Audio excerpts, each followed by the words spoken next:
Welcome to the Deep Dive. Today, we're opening up a story that seems deceptively short. It's a classic piece of literature that really, it functions like a masterclass in human psychology. We're getting into a famous text by Ruskin Bond. We are, and it's one of those stories you might read early in life. And because it seems so simple, you can miss the incredible depth of it. Absolutely. I mean, it's not just a tale about a small-time theft. It's this deep examination of how trust, patience, and really the promise of a future can completely alter a person's identity. Exactly. So our source material today is entirely this single, powerful narrative, which means our mission isn't just to summarize the plot. I mean, you could read it in 5 minutes. Right. Our mission is to understand why it moves the way it does. We're going to analyze the decisions of a teenage thief named Hari Singh and the man he targets, Anil. We're almost unpacking the moment-to-moment psychological warfare happening between them, or maybe the lack of it. Yes, we have to treat this like a case study. You have to ask yourself, what makes Anil the perfect victim? And then paradoxically, what makes him almost impossible to rob? And what does the thief, Hari, truly value when the chips are down? And how does this act of silent forgiveness, how does that become a greater tool for discipline than any kind of punishment? It's a powerful idea.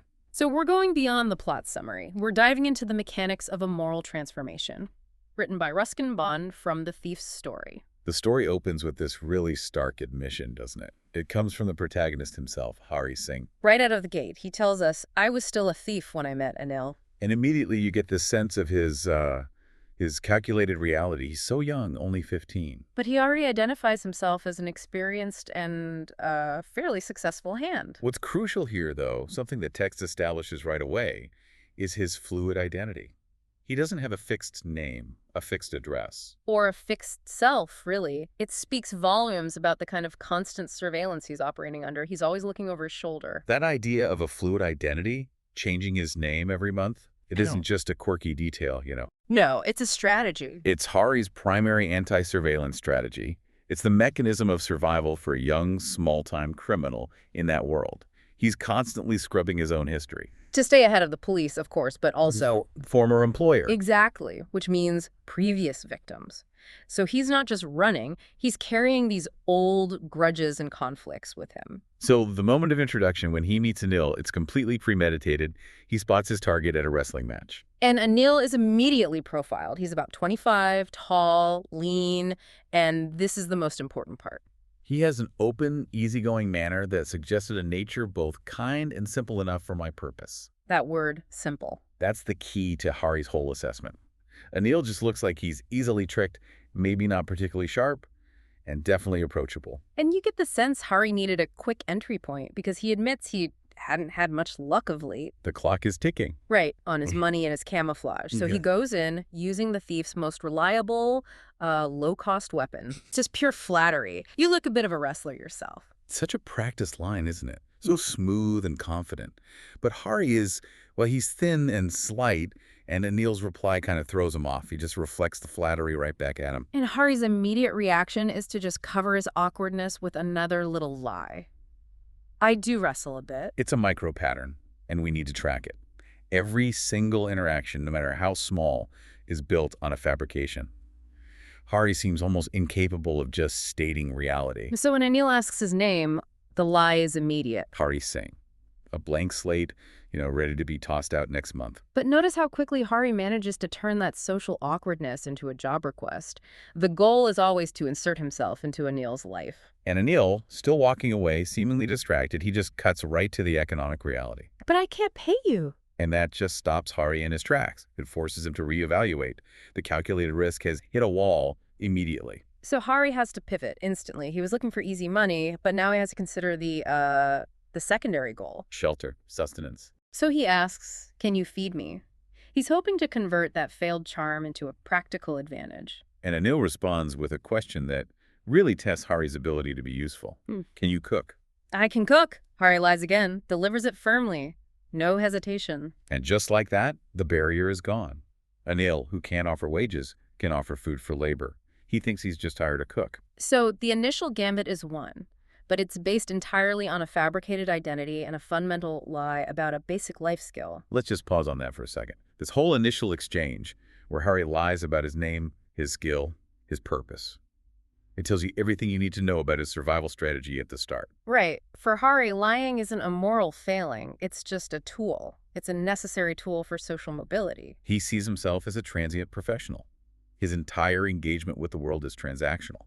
So the question you should be asking yourself is, how long can a relationship built purely on fabrication last? And also, what does Anil get out of this? Anil is, yes, careless with money, but he's also so generous with opportunities. He's hiring a stranger he met at a wrestling match. With no references, no ability to pay.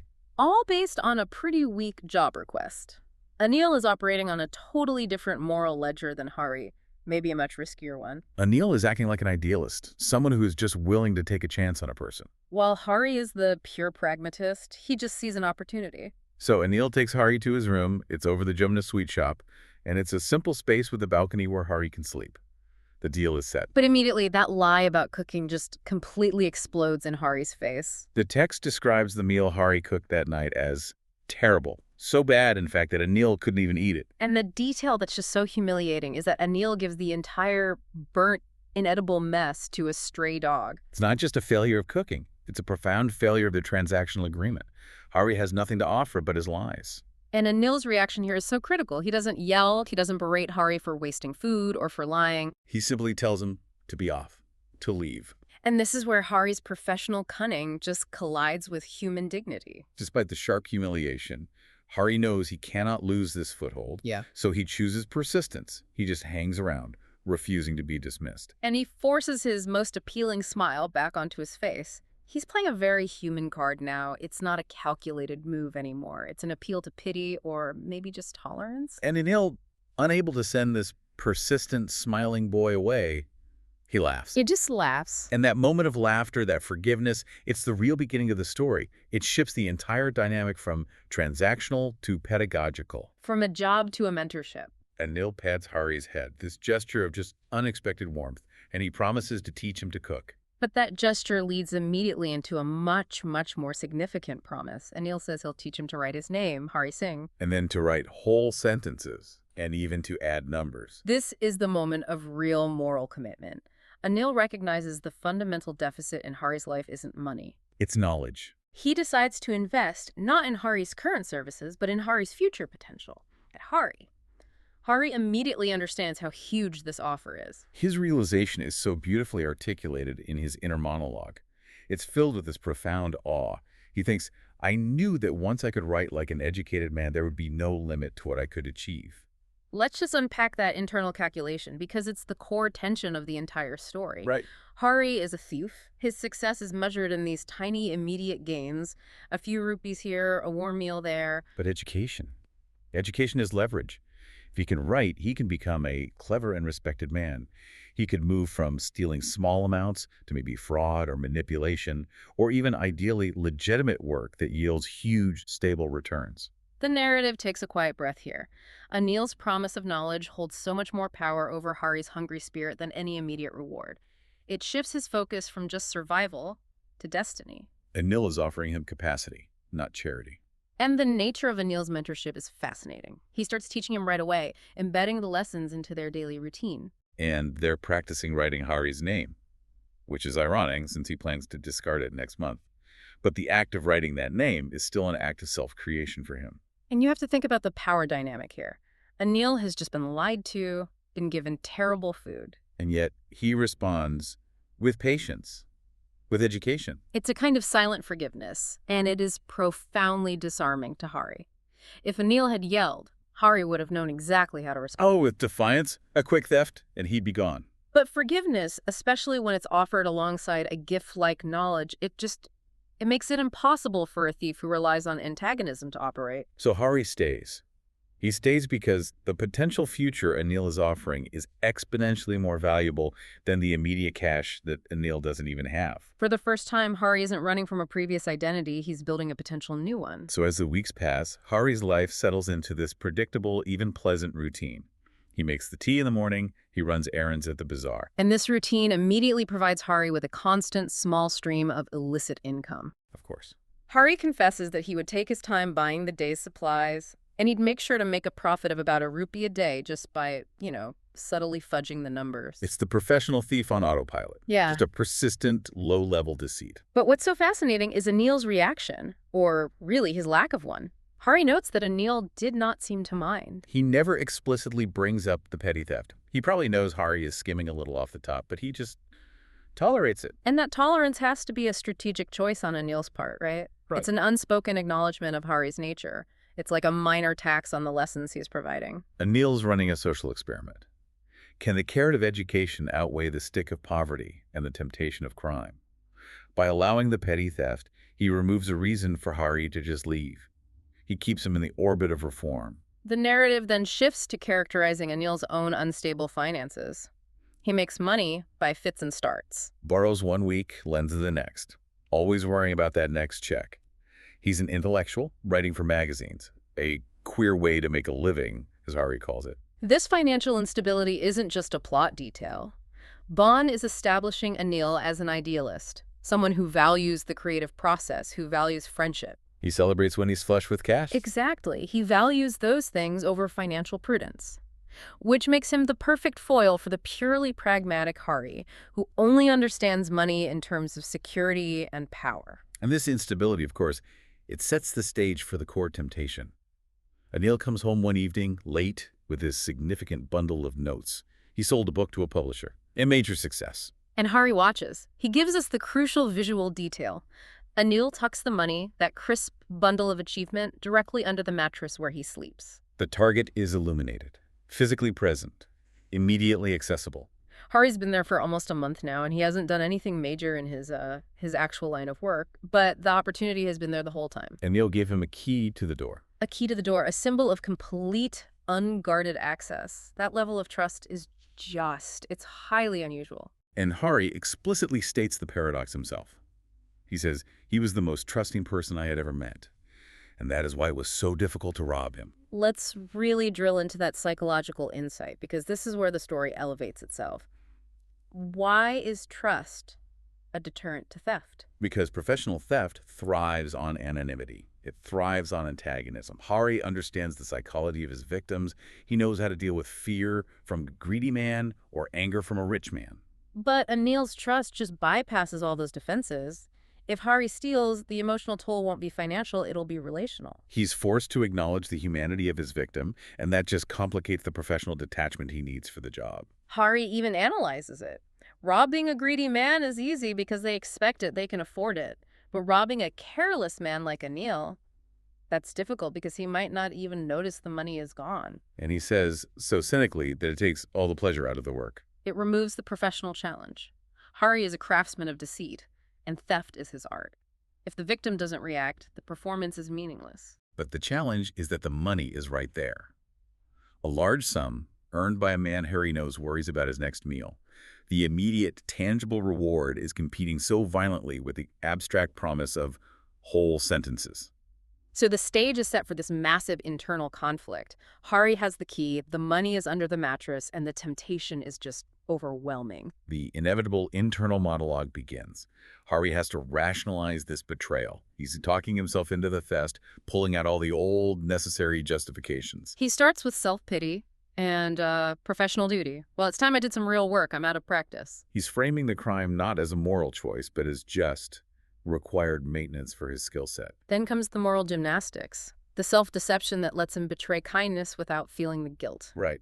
And if I don't take the money, he'll only waste it on his friends. He's framing the theft as saving Anil from his own carelessness. And then the final bitter note, the manufactured grievance to just extinguish that last flicker of gratitude. After all, he doesn't even pay me. Even though Anil has offered food, shelter, and education, Hari reverts to the lowest common denominator, the lack of a hard cash salary, to justify stealing 600 rupees. It's late. Anil is in that deep, easy sleep of a man with a clear conscience. The atmosphere is tense. Hari slips silently out of his blanket, moving with that practiced stealth that defines his trade. He creeps up to the bed. And we get this sudden, powerful physical contrast. Hari looks at Anil's sleeping face. It's peaceful, clear, and unlined, showing no sign of anxiety. And Hari contrasts this with his own face, which he knows is marked mostly by scars, testaments to previous grapes, hurried escapes. A life lived in consequence. It's a beautiful piece of literary symbolism, isn't it? Anil's unlined face reflects a clear conscience. Hari's scars represent his history of conflict. Under the moonlight, that physical difference just reinforces the moral distance between them. So Hari's hand slides slowly under the mattress, searching for the edge of the paper. When he finds the notes, he draws them out with excruciating slowness, focused entirely on silence. And the tension just spikes. Anil sighs, this soft sound, and turns directly toward Hari in his sleep. Hari freezes, heart hammering. It's the closest near miss of the whole story.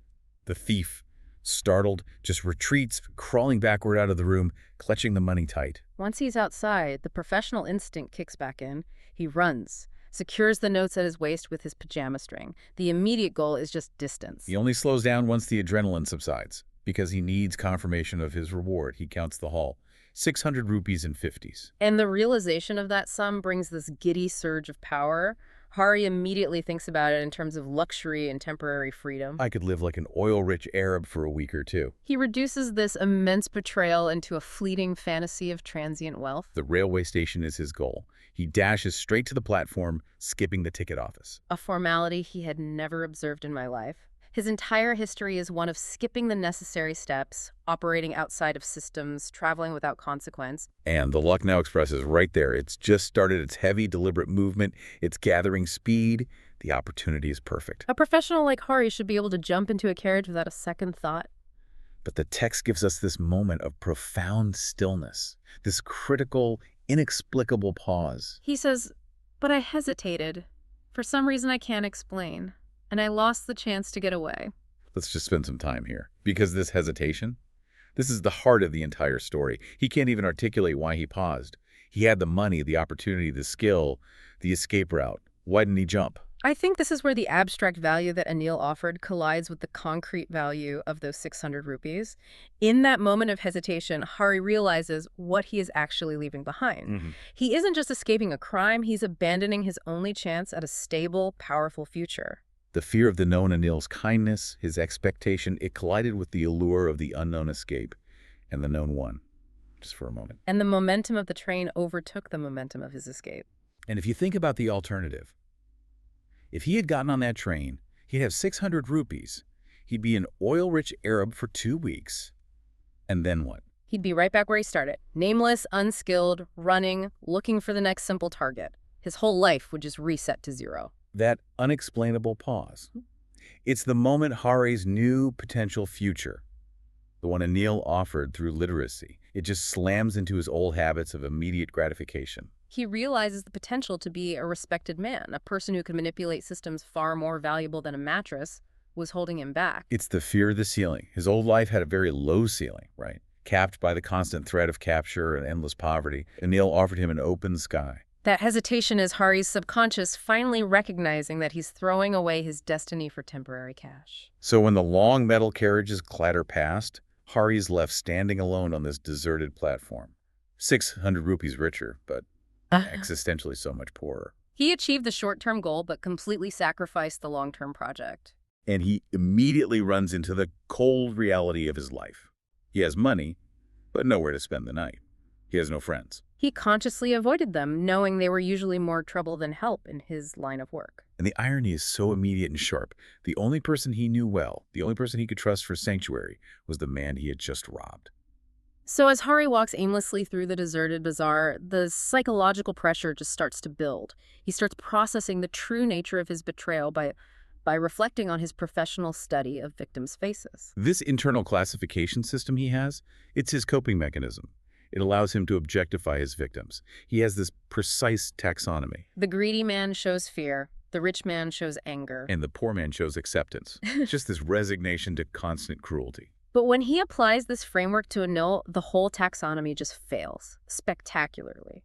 He knows with absolute certainty what Anil's reaction would be when he discovered the theft. It would show only a touch of sadness. And here's the crucial revelation. Not for the loss of money, but for the profound loss of trust. That insight is the emotional climax of the story. Hari finally understands that he hasn't stolen money. He's stolen belief. He has violated the one thing Anil valued more than his unstable wealth, his faith in Hari's potential. The weight of that realization is immediate and it's painful. And this moment of intellectual clarity is immediately followed by physical misery, as if the heavens themselves are punishing him for the betrayal. The night turns cold, it's early November, and a light drizzle begins, which quickly escalates to a heavy, persistent rain. His light clothes soak through instantly, sticking to his skin, and the biting wind is just blowing the rain directly across his face. The physical environment is just externalizing his internal conflict. The great escape, the thrill of the theft, it's all dissolved into cold, wet wretchedness. Those 600 rupees are meaningless when you measure them against the immediate need for shelter and the crushing realization of his emotional crime. He finds some sanctuary under the large clock tower. He notices the time, midnight. He feels for the money. And the notes, his precious haul, are now damp from the rain, stained by the cold night. The money itself has been corrupted by the consequences of his actions. Anil's money, Hari thinks, was meant for payment, or maybe a small treat, like going to the cinema. But by stealing the whole sum, Hari had lost everything else. In that self-reflection in the shelter of the clock tower, it leads to this brutal cost-benefit analysis. He starts contrasting the small, finite amount he stole with the massive, infinite opportunity he's lost. He couldn't cook Anil's meals anymore, or run to the bazaar, or, and this is the most painful part, learn to write whole sentences anymore. The potential of education had been completely obscured by the immediate petty gain of the theft. He recognizes with this devastating clarity that whole sentences could one day bring him far more than just a few hundred rupees. He's no longer focused on the temporary wealth of that oil-rich Arab. No, he's focused on the permanent security of the educated man. He's contrasting his two available futures. Stealing is simple. It requires no intellect, only nerve. And getting caught is simple. But to be a really big man, a clever and respected man, that was something else entirely. That required knowledge. We're seeing a complete revaluation of currency here. The cost of his illiteracy, of continuing his life as a small-time thief, suddenly dwarfed the monetary value of those 600 damp rupees. He realizes his greatest asset wasn't his speed or his stealth, it was his intelligence, which Anil was nurturing. So the ultimate decision is driven by this new kind of greed. The greed for knowledge, for respectability, for control over his own destiny. I should go back to Anil, he tells himself, if only to learn to read and write. And notice, the motivation is still self-serving. It's still pragmatic. But the nature of the ambition has matured from short-term survival to long-term investment. He's going back for the lessons, not for forgiveness. So the decision is made, and Arari hurries back toward the room, fueled not by fear, but by the specific anxiety of repentance. The text even points out how difficult this is. It is much easier to steal something than to return it undetected. The return requires the same stealth as the theft, but with this immense psychological burden. Every step he takes back to that apartment is a reversal of his professional life. It's an admission of defeat for his old ways. He opens the door quietly, stands in the doorway. Anil is still asleep, undisturbed. Hari creeps to the head of the bed, and he can feel Anil's soft, even breath warm on his hand as he leans in. He remains absolutely still, just waiting for his own pulse to settle. And then slowly, carefully, his hand finds the edge of the mattress, and he slips the notes, one by one, back underneath. He returns the money to the exact spot he stole it from. The restoration is complete. The betrayal is undone, at least physically. He wakes up late the next morning. The sun is high. Anil has already made the morning tea, and Hari's heart just sinks. He believes logically that he's been discovered, and this is the moment of confrontation. Anil stretches out his hand toward Hari, and there's a 50-rupee note, crisp and official, held gently between his fingers. Hari is convinced this is the test, the final act of the drama. But Anil's voice is just gentle, ordinary.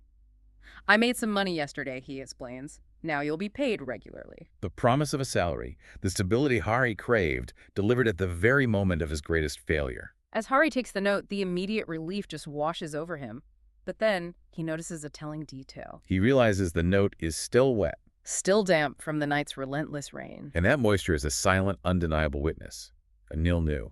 He must have woken up, discovered the theft, and then seen Hari's return and the damp notes. But he said nothing. He offered payment instead of accusation. It's the ultimate act of moral authority. Anil chooses silent forgiveness over confrontation. He doesn't need to speak because the dampness of that note speaks volumes. He has seen the depth of Hari's conflict in his decision to return, and he chooses to reward the transformation, not punish the crime. And the proof of this is in Anil's final instruction. Today we'll start rating sentences, he said. His voice is calm, carrying this authority that comes from profound, unwavering understanding. He knew, absolutely. But neither his lips nor his eyes showed anything. No anger, no sadness, no accusation, only the promise of the future lesson. He refuses to use the event as leverage or shame. He uses it only as a transition point. And Hori then attempts to conjure his old, practiced, appealing smile, the weapon of the professional thief. But the smile that appears is different. The text tells us. And the smile came by itself without any effort. It's a genuine, authentic reaction, the first true smile of relief and gratitude, marking the transformation from practiced deceit to authentic human connection, redeemed not by money, but by trust. That damp 50 rupee note, held loosely in Hari's hand, it stops being currency in the criminal sense. It's a symbol, a kind of symbolic baptism, marked by the cold, cleansing rain and redeemed by Anil's quiet, unwavering trust. The currency of a long-term, respected future has officially replaced the currency of the fleeting criminal past. And this quiet forgiveness, this strategic investment in a person's potential, that's the ultimate moral lesson of the story. Anil's method succeeded where fear and punishment would have only hardened Hari Singh's heart. He forced the thief to choose between temporary survival and permanent worth. And what we are left to consider is the nature of Anil's power. Was this altruism or was it a calculated risk?